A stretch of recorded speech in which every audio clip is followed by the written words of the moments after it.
Hello అండి, welcome to మావి చిగురు స్టోరీస్. ఈరోజు కథ నూతిలో పడ్డ నెలవంక.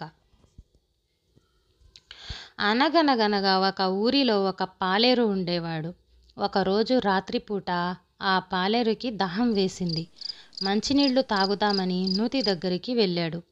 నూతిలోంచి నీళ్లు తోడుదామని తాడుకి బిందె కట్టి నీళ్లల్లోకి దింపుతుంటే నీళ్లల్లో చంద్రుడి ప్రతిబింబం కనిపించింది. అయ్యో, నూతిలో చంద్రుడు పడిపోయాడు అని ఆ పాలేరు అనుకున్నాడు. ఎలాగైనా చంద్రుణ్ణి నీళ్లలో నుంచి తీసి మళ్ళీ ఆకాశంలోకి పంపించాలని అనుకున్నాడు. బిందె మళ్ళీ మళ్ళీ నూతిలోకి దింపి నీళ్లు తీస్తూనే ఉన్నాడు. కానీ చంద్రుడి ప్రతిబింబం నూతిలోనే ఉంది, బయటికి రావటం లేదు. చివరికి ఇన్నిసార్లు తాడుని కిందికి పైకి కిందికి పైకి లాగటంతో తాడు ఠప్పుమని తెగి బిందె నీళ్లలో పడిపోయింది. ఒకటేసారి తాడు తెగటంతో పాలేరు కూడా వెనక్కి పడ్డాడు.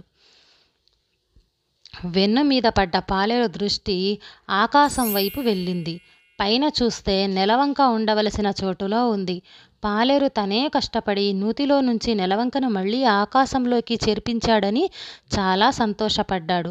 ఆ తర్వాత ఆ పాలేరు చాలామందికి ఈ విషయం చెప్పాడు. కానీ అందరూ వెర్రి పాలేరు అనుకొని నవ్వి ఊరుకున్నారు. ఎవ్వరూ అతనికి నిజం చెప్పలేదు. ఈ కథ నచ్చితే లైక్, షేర్ చేసి సబ్స్క్రైబ్ చేయండి.